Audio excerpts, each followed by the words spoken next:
In this video, we'll talk about risk-based approach, and I will share some guidance on how to implement the risk-based approach in a compliance program. So let's jump right into today's video.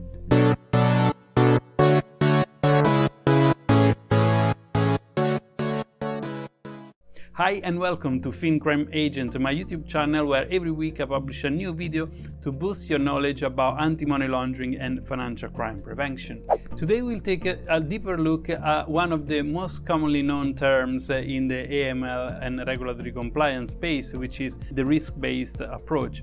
If you are working with a compliance team that are planning to implement the risk-based approach, I'm now going to start with 4 points that could give you a high-level guidance regarding the works that will need to be done. The first step you will need to take is to identify the highest regulatory risks. Step number 2 will be to ensure those risks are prioritized within your controls, policies and procedures. Step 3 is monitoring the overall program you have designed in order to understand if it is actually working. The results of an effective program should allow you to mitigate and reduce those highest risks. Step number 4, as soon as you are confident that the highest risks are reduced and managed efficiently, you can take the same approach for the risks at a lower level. Those steps are broadly applicable to most firms that must comply with a risk-based approach. But let's now look closely to the risk-based approach in the context of anti-money laundering and counter-terrorist financing to see what actions are expected by the compliance team to take in order to efficiently implement the risk-based approach in their compliance programs. Sorry for the very quick interruption. If you are finding valuable this video, you can show your appreciation by subscribing to FinCrime Agent and press the thumb up on the video. This will make it super easy for you to consume more videos published on FinCrime Agent in the future, and as I'm growing my audience, I can also make more videos for you. So thank you for your support. Back to the video now. Ensuring a risk assessment is in place across all business activities.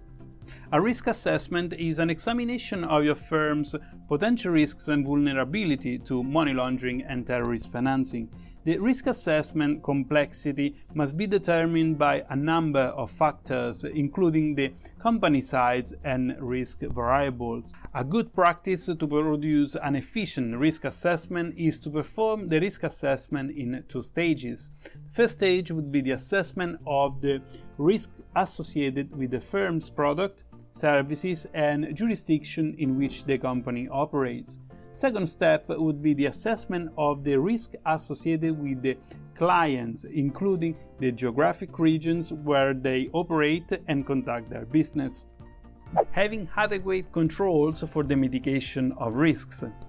When your risk assessment finds that the risk of money laundering or terrorist financing is high, you must establish documented risk mitigation strategies, policies and procedures designed to mitigate high risks and implement them in high-risk circumstances as part of your compliance program. Keeping your customer due diligence and customer risk scores up to date. Depending on the type of customers, a different level of due diligence will be required. Enhanced due diligence and more frequent reviews will be needed for those considered to be high risk, whereas simplified due diligence can be applied to low-risk customers. For corporate clients, associated parties and ultimate beneficial owners should also be kept into consideration for an accurate customer due diligence. Ongoing monitoring of transactions.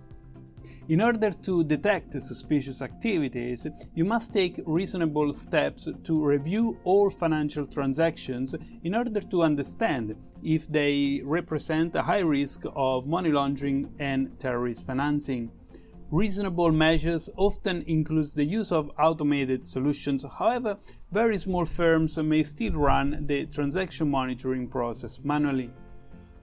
AML reviews are not required to be completed in real time by most jurisdictions. Instead, the screening of transactions aimed to identify sanctions connections are indeed processed in real time.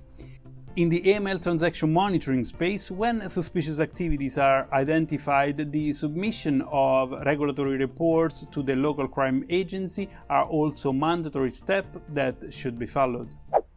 And with that, I'm at the end of today's video. If this video was useful to you, you can show your appreciation by subscribing to FinCrime Agent and press the thumb up on this video. Also check the description of this video where you will find some useful links and references, including how to become part of the FinCrime Agent community on patreon.com. Lastly, thank you for watching. I hope you have enjoyed today's video, and until next time, see you soon.